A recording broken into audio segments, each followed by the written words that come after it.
Du coup, on va directement parler justement des impacts des productions scientifiques dans le domaine de l'apprentissage.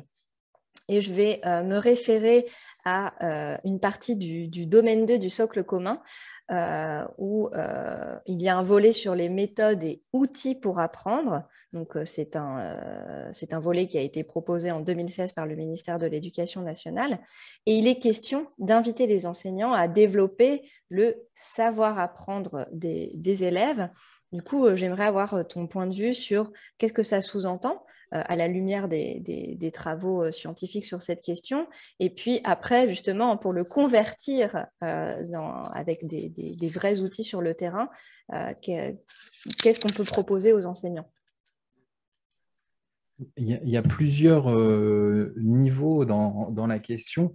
Le savoir apprendre, forcément, ça renvoie à ce qu'on appelle la métacognition, voire la métamémoire, si on va dans l'apprentissage, c'est-à-dire les connaissances, les connaissances qu'on a sur nous-mêmes, sur nos capacités.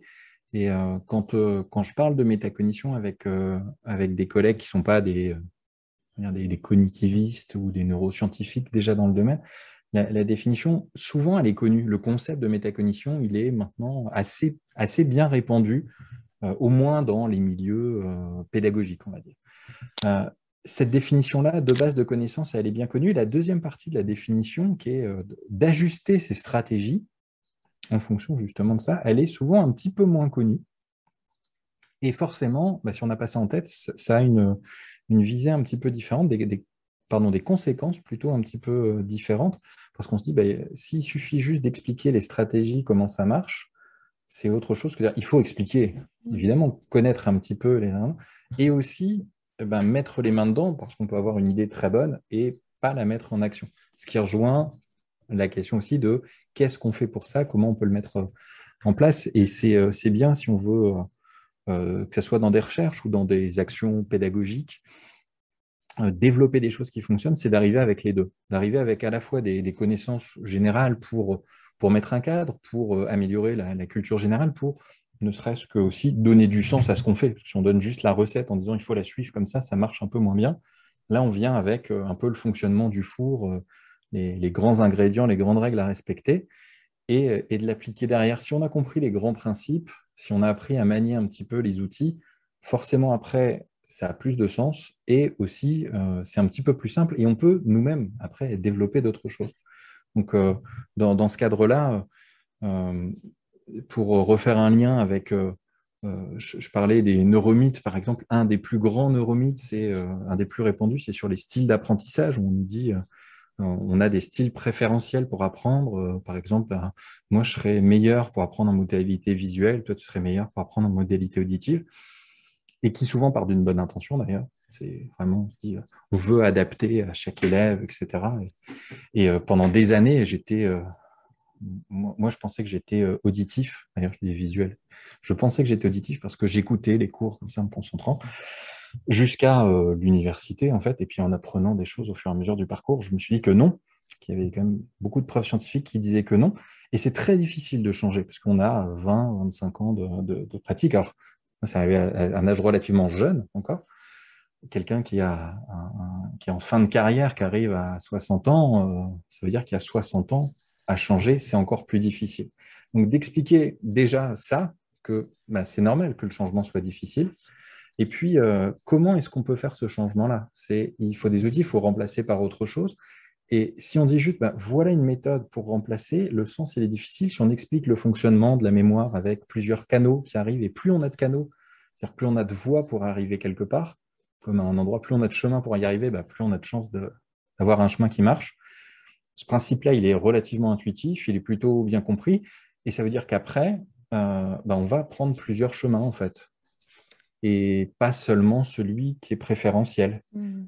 Et une fois qu'on a compris ça, on a justement travaillé sur un truc très pratique, on a appris une notion, il y a une réflexion métacognitive, on peut changer des comportements, et ça n'empêche pas les gens qui, quand même, se disent dans un coin, mais quand même, les styles d'apprentissage, s'ils veulent commencer par le truc qu'ils préfèrent, pourquoi pas, tant qu'ils font les autres. Si c'est une porte d'entrée qui motive, euh, pourquoi pas? Si je suis un puriste de la recherche, je me dirais, ah bah non, c'est pas exactement ça qu'il faut penser. Si je pense au domaine applicatif derrière et aux pratiques, pourquoi pas? Ça reste acceptable et c'est une étape vers le changement. Et puis, ces histoires de style d'apprentissage, si c'est ça, finalement, elles disparaissent un peu après parce que, au final, on a envie de faire au mieux pour les élèves. Donc, ça va se développer. Donc, c'est vraiment travailler sur cet aspect métacognitif, comprendre comment ça marche, avoir de la théorie, avoir des outils très pratiques derrière. Sur le visuel, on parle, on explique quelque chose et on montre un schéma à côté. Et le schéma, il y a des dessins, du texte.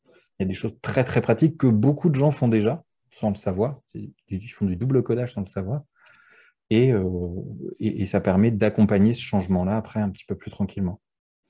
Et du coup, comme tu t'intéresses aussi beaucoup à la formation tout au long de la vie, comme tu l'as dit dans ta présentation et dans tes intérêts de recherche, quand on est adulte, pas seulement à l'école, effectivement, on va avoir des automatismes qu'on va mettre en place pour optimiser, améliorer son apprentissage.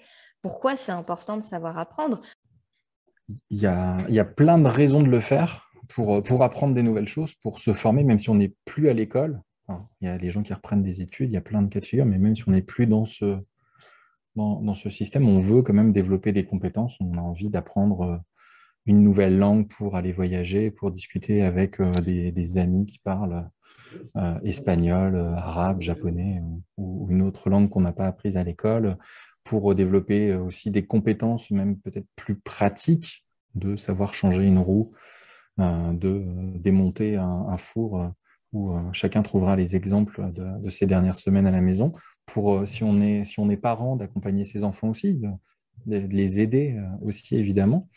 Et puis, il y a aussi par rapport aux difficultés qu'on peut rencontrer dans la vie, justement, alors à tous les âges, si je reprends l'exemple de la mémoire prospective qu'on évoquait tout à l'heure, hein, cette mémoire des actions, des intentions qu'on a dans le futur, on oublie des choses. On oublie le rendez-vous chez le dentiste, alors qu'il y a peut-être un petit peu plus de chances que les autres d'être oublié.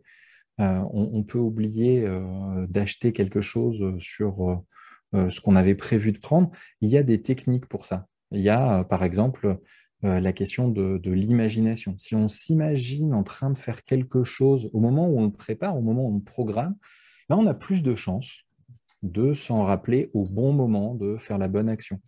Il y a un travail de revue qui vient de sortir, une méta-analyse, donc une étude qui reprend toutes les études sur les stratégies en mémoire prospective il y a quelques jours à peine, qui montrait ça, que l'imagination, ça faisait partie des stratégies qui semblaient plutôt bien fonctionner.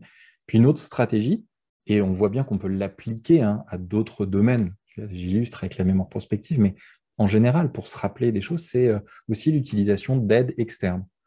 Donc ça peut être un carnet, on prend des notes, on note ce qu'on a envie de se rappeler. Si je reprends l'exemple des courses, un truc très très commun, il y a d'écrire la liste de courses. Après, on le fait soit, moi je fais ça dans le téléphone avec une application de notes, et puis quand il y a un article qui est pris, ben, on coche au fur et à mesure.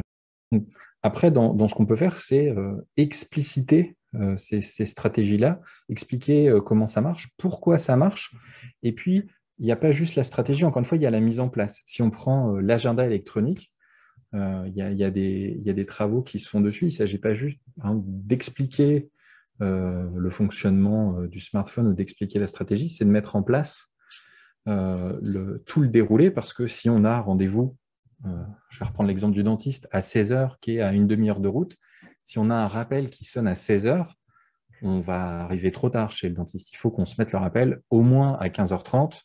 Et si on veut prévoir un petit peu le temps de s'habiller, de finir une tâche en cours, ben on va peut-être le mettre à 15h15 ou voire 15h si on veut être tranquille pour avoir le temps de tout préparer. Donc, tout ça, c'est des travaux de recherche au départ fondamentaux, aussi issus d'observations très pratiques. Tout ce qui vient, les exemples que j'ai donnés, beaucoup viennent de patients qui avaient des difficultés de mémoire importantes.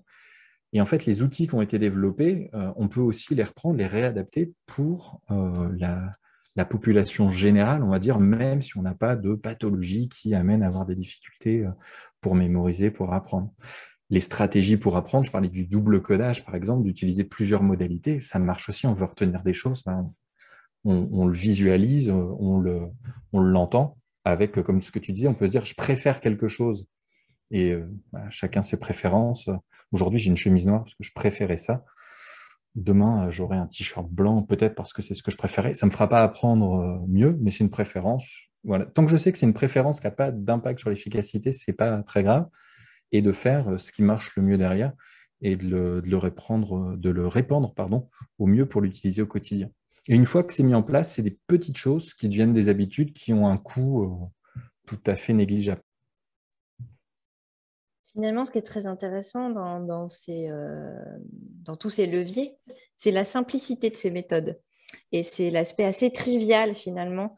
Et de dire, ah bah oui, bah en fait, ça fait sens quand tu me le dis, quand tu l'expliques. Oui, effectivement, c'est d'excellentes méthodes. Mais je pense que comme ça fait appel à l'air de rien de la planification, de l'autorégulation, c'est peut-être ça en fait qui vont être des freins